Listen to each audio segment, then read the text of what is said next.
Assalamu alaikum students. Once again welcome to this special broadcast of class 7 science. और जैसा कि last lecture में हम लोग पढ़ चुके हैं, डिस्कस कर चुके हैं फिजिकल और केमिकल चेंज को, आज हम इसी टॉपिक को आगे बढ़ाएंगे और इसे और बेहतर तरीके से अंडरस्टैंड करने की कोशिश करेंगे। देखिए स्टूडेंट्स, लास्ट टाइम मैंने आपको फिजिकल चेंज समझाया, केमिकल चेंज समझाया। इसी बात को हम थोड़ा सा और रिकैप करेंगे।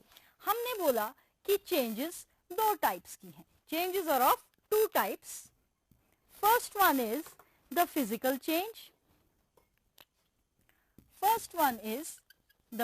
चेंज, और दूसरी है केमिकल चेंज। फिजिकल चेंज के बारे में हमने लास्ट टाइम डिस्कस किया कि ये चेंज अमूमन जो बेसिक फंडामेंटल डिफरेंस है दो में वो यही है कि ये चेंज रिवर्सिबल होती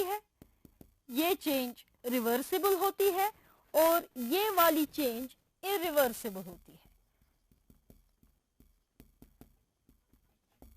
तो पहला फर्क, this change is reversible, this change is irreversible. Then second one, does not lead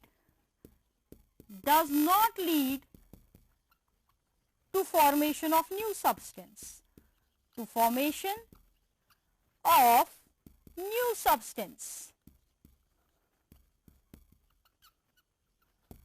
or leads to formation of new substance,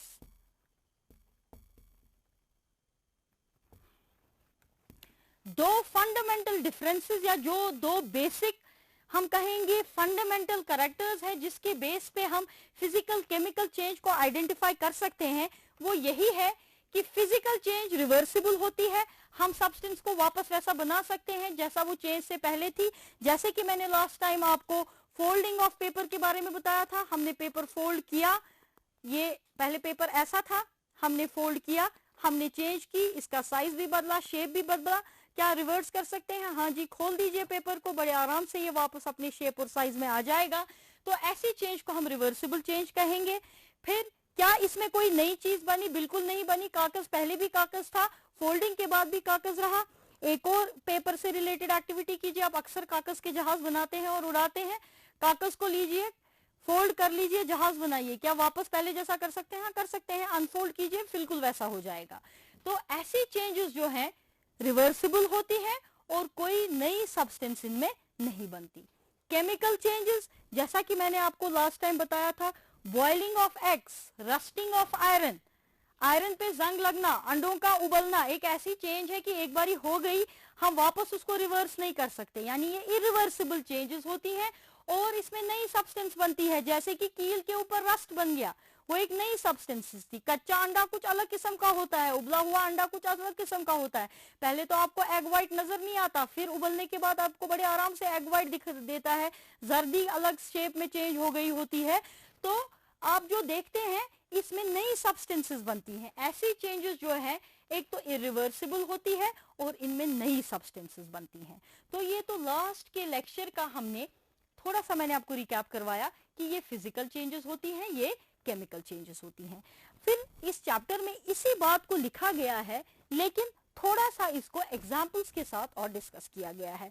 तो इसको हम आज और डिटेल में लेंगे, फिजिकल और केमिकल चेंजेस को। तो सबसे पहले हम बात करेंगे फिजिकल चेंजेस की, फिजिकल चेंजेस, और इसके की पॉइंट्स को हम डिस्कस करेंगे। फिजिकल चेंजेस को डिस्कस करने से पहले आपकी किताब में अगर आपने ऑब्जर्व किया होगा, कुछ एक्सरसाइज है पेज नंबर 76 पे, जहां पे कुछ चेंजेस लिखी हुई हैं। उसमें से दो चेंजेस हैं, इसलिए मैं वही लिखूंगी यहां पे। Melting of wax, beating of aluminium foil, beating of aluminium foil, beating of aluminium to make aluminium foil, melting of wax or beating of aluminium to make aluminium foil. एक तो एल्युमिनियम का बीट होना, beat करने का मतलब क्या है, और एल्युमिनियम फॉइल का क्या मतलब है। आप अक्सर जब बाजार से चीजें लाते हैं रेस्टोरेंट्स में से, तो सिल्वर कलर की एक कागज में वो लपेटी हुई होती हैं। वो सिल्वर कलर का कागज क्या होता है, बेसिकली एल्युमिनियम का फॉइल होता है। ये एल्युमिनियम का फॉइल बनता कैसे है, जो एल्युमिनियम होता है उसको बीट किया जाता है, मारा जाता है किसी हैवी चीज से, तब तक जब तक कि वो पतला हो जाए और कागज जैसा दिखने लगे, जिसको हम कहते हैं एल्युमिनियम फॉइल। जब हम ऐसा करते हैं, एल्युमिनियम को बीट करते हैं फॉइल बनाने के लिए, तो हम एल्युमिनियम की किस में तब्दीली करते हैं, शेप में भी और साइज में भी। यानी जब हम एल्युमिनियम से एल्युमिनियम फॉइल बनाते हैं, हम एल्युमिनियम के शेप में भी तब्दीली करते हैं और साइज में भी तब्दीली करते हैं। लिहाजा ये एक चेंज है, क्योंकि रिवर्स कर सकते हैं हम, वापस इसको रिवर्स कर सकते हैं और इसमें कोई नई चीज नहीं बन रही है, तो इसलिए हम इसको कहेंगे कि ये चेंज रिवर्सिबल है और कोई नई चीज नहीं बन रही है। एल्युमिनियम एल्युमिनियम था, वही रहा, इसलिए ये फिजिकल चेंज है।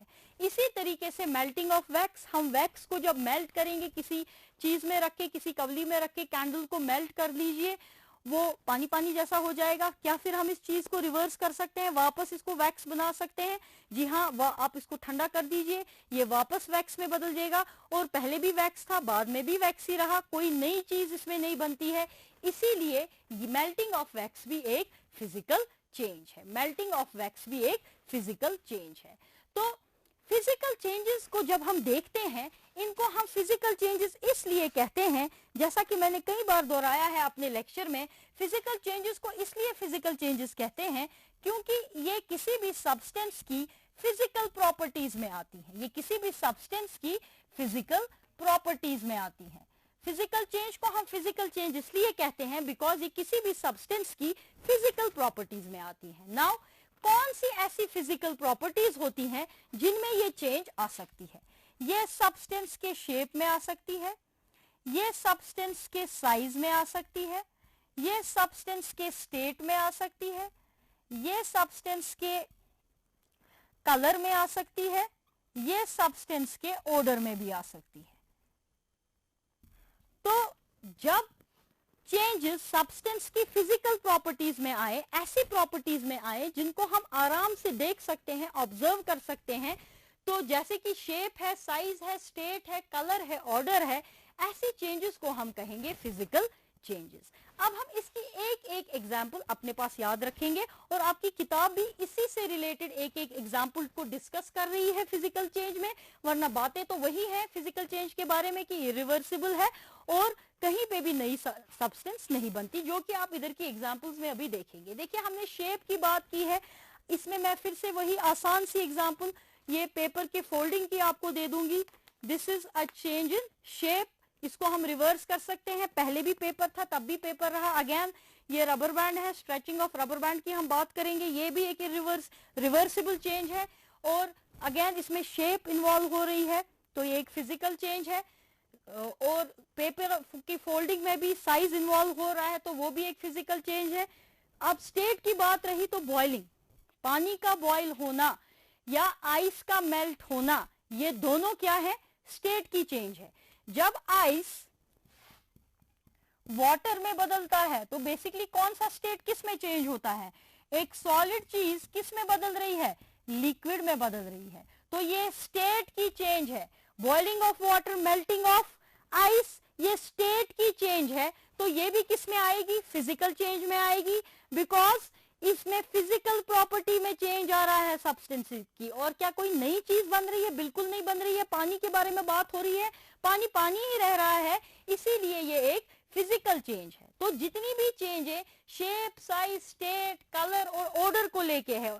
कलर में हमने डिस्कशन, बहुत अच्छा डिस्कशन किया था कि हम जो है वो सीसो ब्लेड को लेके है, इसको होल्ड करेंगे फायर के ऊपर और बहुत हीट करेंगे और ये रेड हो जाएगा। जब हम इसको कूल करेंगे ये वापस अपने कलर में आ जाएगा। तो कलर से रिलेटेड भी जो चेंज होती है वो भी एक फिजिकल चेंज है, एक फिजिकल प्रॉपर्टी है कलर। तो ये भी कौन सी चेंज है, एक फिजिकल चेंज है। तो जब किसी भी सब्सटेंस की फिजिकल प्रॉपर्टीज में चेंजेस आए, जैसे कि शेप, साइज, स्टेट, कलर और ऑर्डर में, ऐसी चेंजेस को हम फिजिकल चेंजेस कहेंगे। और ये चेंजेस हमेशा These changes will always be, दो चीजें reversible, these changes will be reversible and no new substance will be formed. No new substance will be formed. कोई भी नई चीज इसमें नहीं बनेगी. तो किताब के अलग अलग पन्नों में इसी चीज को तरतीब में लिखा गया है कि फिजिकल चेंज क्या होती है. पहले मिसालों को दिया गया है, फिर आपको समझाया गया है कि कोई मिसाल जो है वो शेप की चेंज बताती है, कोई मिसाल जो है साइज की चेंज को बताती है, कोई मिसाल स्टेट की चेंज को बताती है, कोई कलर की, कोई ऑर्डर या स्मेल की भी बताती है. तो ऐसी सारी मिसालें फिजिकल प्रॉपर्टीज को इन्वॉल्व कर रही हैं, किसी की फिजिकल प्रॉपर्टी में चेंज हो रही है, इसीलिए ये कहलाएंगी फिजिकल चेंजेस. और फिजिकल चेंजेस की खासियत यही होगी जो कि हम इन सब में ऑब्जर्व कर पाएंगे कि ये रिवर्सिबल होंगी और इनमें कोई भी नई सब्सटेंस नहीं बनेगी. और अगर आप एग्जाम्पल देना चाहते हैं, देखिए इससे आपकी एक्सरसाइज भी सॉल्व हो गई. ये वहां पे लिखा हुआ है क्वेश्चन नंबर 1 में कि आप चेंजेस को आइडेंटिफाई कीजिए, कौन सी फिजिकल है, कौन सी केमिकल है. तो आप आराम से लिख सकते हैं फिजिकल चेंजेस में इन दो एग्जाम्पल्स को. और भी कई एग्जाम्पल्स हैं जो कि मैंने अपने पहले लेक्चर में की है डिस्कस. अब अगेन हियर मैं आपको एक एक्टिविटी देती हूं. अपने किचन में जाइए, 10-15 मिनट ऑब्जर्व कीजिए अपनी मदर को और लिखिए आपकी किचन में, कॉपी पे ये आपकी एक्टिविटी है, कितनी फिजिकल चेंजेस होती हैं और कितनी केमिकल चेंजेस होती हैं. फिर बाहर खेलिए, गार्डन में खेलिए और वहां पे देखिए कि जो चेंजेस हो रही हैं कितनी फिजिकल चेंजेस हैं और कितनी केमिकल चेंजेस हैं. तो ये काफी दिलचस्प एक्टिविटी होगी. जब आप करेंगे आप सोचेंगे जो चीजें आपको ऑब्जर्व करनी है, रिवर्सिबिलिटी क्राइटेरिया करना है और क्या नई सब्सटेंस बन रही है कि नहीं बन रही है. और आप आसानी से चीजों को डिवाइड कर पाएंगे फिजिकल और केमिकल चेंज में. तो हमने डिटेल में फिजिकल चेंज को ले लिया, इसी तरीके से हम केमिकल चेंज को लेंगे और डिस्कस करने की कोशिश करेंगे कि आपकी किताब में केमिकल चेंज के बारे में क्या लिखा गया है. तो सबसे पहले हम इधर से केमिकल चेंज की कुछ एग्जांपल्स को लिखेंगे. फिर से कि जैसा मैंने बताया था, boiling of eggs, then formation of curd, दूध से कर्ड का बनना. तीसरा rusting of iron, rusting of iron. मैंने 3 एग्जाम्पल्स बोर्ड पे लिखी. ये तीनों चेंजेस हैं. सब्सटेंस में चेंज आती है जो हम लेते हैं, बदलाव आता है. जैसे कि बॉइलिंग ऑफ एग्स, कच्चे अंडे फिर उबले हुए अंडे, दोनों में बदलाव है तो चेंज है. दूध से दही बनना, अगेन बदलाव है तो ये भी एक किस्म की चेंज है. रस्टिंग ऑफ आयरन, जंग लग जाना आयरन के ऊपर, ये भी एक किस्म की चेंज है. लेकिन अभी तक जो चेंजेस हमने पढ़ी, इन चेंजेस से ये मुख्तलिफ थी. इसलिए मुख्तलिफ थी क्योंकि हम ऐसी चेंजेस को रिवर्स नहीं कर सकते. We can not reverse them. Reverse ये नहीं हो सकती, यानी ऐसी चीजें इररिवर्सिबल होती हैं.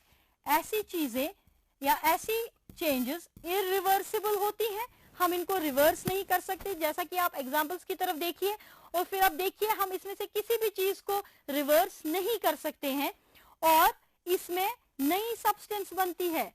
Formation of new substance, formation of new substance. जहां कहीं पे भी आप देखेंगे कि केमिकल चेंज हो रहा है, केमिकल चेंज में अक्सर नई चीज बनती है. There is formation of new substance. अब आप इन चीजों को गौर से, इन एग्जाम्पल्स को देखिए. ये क्राइटेरिया हर कोई चेंज इनमें फुलफिल कर रही है, कोई भी चेंज इनमें से रिवर्सिबल नहीं है और किसी भी चेंज में चीज वही नहीं रह रही है. हर किसी चेंज में एक नया सब्सटेंस बन रहा है.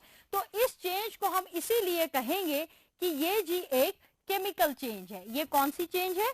ऐसी चेंजेस को हम कैटेगराइज करेंगे केमिकल चेंजेस के अंदर, केमिकल चेंजेस. लेकिन जहां पे भी आप एक केमिकल चेंज देखेंगे वहां पे हमेशा एक केमिकल रिएक्शन इन्वॉल्व होगा.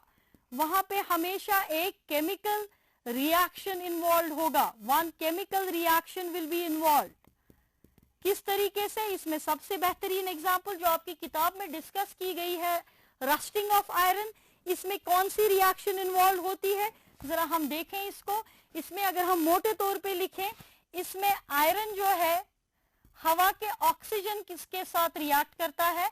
Iron reacts with the oxygen in the air, और आयरन का एक ऑक्साइड बनाता है, और आयरन का ही एक ऑक्साइड बनाता है जिसे कि हम रस्ट या जंग कहते हैं। तो देखिए ये बेसिकली एक केमिकल रिएक्शन है।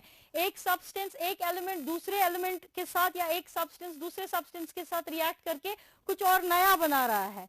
तो आपको एक आइडिया है अभी तक केमिकल रिएक्शंस का, क्योंकि चैप्टर इसमें एक है जिसमें आपको आइडिया दिया जाता है इसके बारे में। तो आप देखिए यहाँ पे एक रिएक्शन हो रही है, एक एलिमेंट दूसरे के साथ रिएक्ट करके कोई नई चीज बना रहा है। So this is basically a chemical reaction. और केमिकल रिएक्शन होने के साथ साथ ये एक केमिकल चेंज भी है। तो जिधर पे हम एक केमिकल चेंज देखेंगे, इट इज फॉर श्योर कि उसमें एक केमिकल रिएक्शन इन्वॉल्व है। जब भी हम कहीं पे एक केमिकल चेंज देखेंगे, उसमें फॉर श्योर है कि इसमें एक केमिकल चेंज इन्वॉल्व है। और जहां जहां पे आप केमिकल चेंज देखेंगे या केमिकल रिएक्शंस देखेंगे, उसमें आपको ये चीजें दिख सकती हैं जो आपकी किताब लिखती है।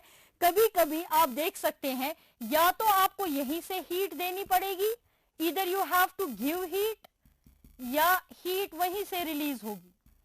तो आप कुछ, जब भी केमिकल रिएक्शन कहीं पे इन्वॉल्व हो, एक एलिमेंट दूसरे के साथ रिएक्ट करके कोई नई चीज बनाए, उसमें आप बहुत सारी चीजें दे सकते हो कि ऐसा होने में, कोई भी केमिकल रिएक्शन होने में, या तो आप यहीं से हीट दोगे या तो वहीं से हीट निकलेगी, या कभी कभी लाइट प्रोड्यूस होगी। जब कभी कोई केमिकल रिएक्शन होता है, वहां से लाइट निकलती है। जब आप पटाखे जलाते हो, बेसिकली पटाखों का जलाना एक केमिकल रिएक्शन है, तो उधर से क्या होता है, पटाखे जलाने से लाइट प्रोड्यूस होती है, यानी पटाखों में कोई ऐसी केमिकल रिएक्शन हो रही है जिससे हमें क्या मिल रही है, लाइट मिल रही है।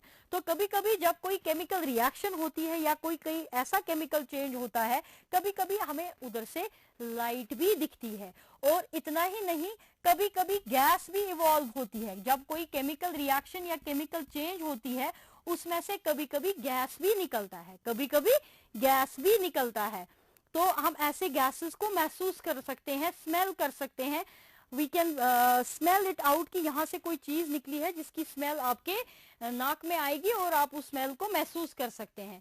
तो जब जब केमिकल रिएक्शंस होती हैं या केमिकल चेंजेस होती हैं, तो बहुत सारी चीजें आप ऑब्जर्व कर सकते हो कि या तो वहां से हीट निकलेगी, या आप हीट दोगे, या लाइट आप देखोगे लाइट निकलेगी, या गैस इवॉल्व होगी। कभी कभी साउंड भी प्रोड्यूस होता है, sometimes sound is also produce, आवाज आती है। कभी गैस इवॉल्व होने से क्या होता है, आवाज भी आती है, या कोई ऐसा बदलाव हो जाता है केमिकल रिएक्शन या केमिकल चेंज के दौरान कि वहां से साउंड भी निकलता है। और कभी कभी कि जैसा हमने फिजिकल चेंजेस में देखा, केमिकल चेंजेस में भी देख सकते हैं कलर का चेंज। लेकिन फर्क क्या है दोनों कलर चेंजेस में? अगर फिजिकल चेंज में भी कलर का चेंज हो रहा है और फिजिकल और केमिकल चेंज में भी, उसमें फर्क क्या है? फिजिकल चेंज का कलर चेंज रिवर्स हो सकता है, सब्सटेंस वापस अपने ओरिजिनल कलर पे आ सकती है। लेकिन जब केमिकल चेंज में कलर का चेंज हो, वो इरिवर्सिबल है। एक बारी कलर बदल गया, वापस आप अपने कलर में नहीं ला सकते हो। तो कौन सा कलर चेंज इसमें होता है? Irreversible colour change. मैंने इसलिए इरिवर्सिबल कलर यहाँ पे लिखा है ताकि आप कंफ्यूज ना हो कि फिजिकल चेंज में भी कलर चेंज हुआ, यहाँ पे भी। ये कौन सी डिफरेंस हो गई? डिफरेंस है बिकॉज फिजिकल चेंज का कलर चेंज रिवर्सिबल है, वापस सब्सटेंस अपने ओरिजिनल कलर पे आ सकती है। जैसा कि हमने ब्लेड के केस में देखा कि हीट करने से लाल हो गया, कूल करने से वापस हो गया, लेकिन यहाँ पे हम ऐसा नहीं देख पाएंगे। एक बारी कलर बदल गया, उसको रिवर्स करना मुमकिन नहीं है। नाउ कौन सी मिसालें हैं जो आपकी किताब में लिखी हुई हैं, जो कि एग्जाम्पल्स हैं किसकी? इसी केमिकल चेंज की। सबसे कॉमन एग्जाम्पल जो यहाँ पे लिखी हुई है वो रस्टिंग ऑफ आयरन है आपकी किताब में। आयरन के ऊपर जंग लगना मैंने आपको पहले ही समझाया, इसलिए लगता है बिकॉज आयरन हवा के ऑक्सीजन के साथ रिएक्ट करता है, और थोड़ा इसमें पानी का भी रोल रहता है, और थोड़ा मॉइस्चर भी ले लेता है हवा से, और एक ऑक्साइड में बदल जाता है जो कि जंग के तौर पे आयरन के ऊपर लग जाता है। तो आयरन ऑक्साइड जब डिपॉजिट होता है, रस्ट जब डिपॉजिट हो जाता है किसी चीज पे, किसी आयरन के टुकड़े पे, वो खराब होने लगता है, वो गलने लगता है, यानी एक ऐसी केमिकल चेंज है जिससे नुकसान होता है। तो ऐसी केमिकल चेंज को हम अक्सर प्रिवेंट करने की कोशिश करते हैं। तो कैसे हम प्रिवेंट करते हैं रस्टिंग ऑफ आयरन? सबसे कॉमन चीज है हम पेंट कर देते हैं घर में। पेंटिंग से कुछ देर तक हम टाल सकते हैं रस्टिंग ऑफ आयरन को, लेकिन देखिए बड़े बड़े शिप्स आयरन के बने हैं और अमूमन ये पानी में ही रहते हैं, तो वहां जंग का काफी खतरा रहता है और होता भी है। शिप्स को काफी नुकसान होता है जंग लगने से, और हर साल शिप्स के बहुत सारे हिस्सों को बदलना पड़ता है, बिकॉज रस्टिंग ऑफ आयरन से उनकी वो जो आयरन है गल जाती है। तो उसको हम आजकल एक और टेक्निक से भी प्रिवेंट करते हैं। वो टेक्निक क्या है? हम इस आयरन के ऊपर जिंक की कोटिंग लगा देते हैं। जिंक एक और मेटल है, यानी जहां पे भी आयरन है उसके ऊपर हम जिंक की कोटिंग लगा देते हैं। जिंक एक और मेटल है, वो लगा देते हैं। तो जिंक जो है, ये जिंक की कोटिंग आयरन को जंग नहीं लगने देती, आयरन को रस नहीं लगने देती। तो इस प्रोसेस को, जिससे हम जिंक को किसके ऊपर लगा देते हैं? आयरन के ऊपर लगा देते हैं ताकि इसमें जंग ना लगे। इस प्रोसेस को हम कहते हैं गैल्वेनाइजेशन। ये आपकी किताब में लिखा है, इस प्रोसेस को हम कहते हैं गैल्वेनाइजेशन। तो गैल्वेनाइजेशन का भी जिक्र है आपकी किताब में। किस सिलसिले में? केमिकल चेंजेस के सिलसिले में। तो अगेन रस्टिंग ऑफ आयरन एक ऐसी चेंज है जो कि इरिवर्सिबल है, लेकिन प्रिवेंट कर सकते हैं, गैल्वेनाइजेशन से कर सकते हैं, पेंटिंग से कर सकते हैं। ऐसी चेंज इरिवर्सिबल है, नई सब्सटेंसेस बनाती हैं और हमेशा इसमें एक केमिकल रिएक्शन इन्वॉल्व रहता है। तो आई एम वेरी श्योर कि आपको ये समझ आया होगा कि फिजिकल चेंज क्या होती है, केमिकल चेंज क्या होती है। लेकिन इसको याद रखने के लिए मैं आपको एक आसान सा कॉन्सेप्ट मैप दे देती हूं, जो कि आप एक फ्लो चार्ट की तरह याद रखेंगे। ऐसे हम दो डब्बे लिखेंगे, एक में लिखेंगे रिवर्सिबल और इसमें लिखेंगे formation of new substance. Formation of new substance. और इस साइड से हम लिखेंगे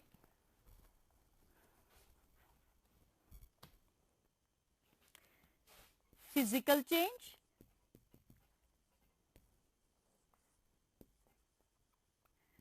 और इस साइड से हम लिखेंगे केमिकल चेंज।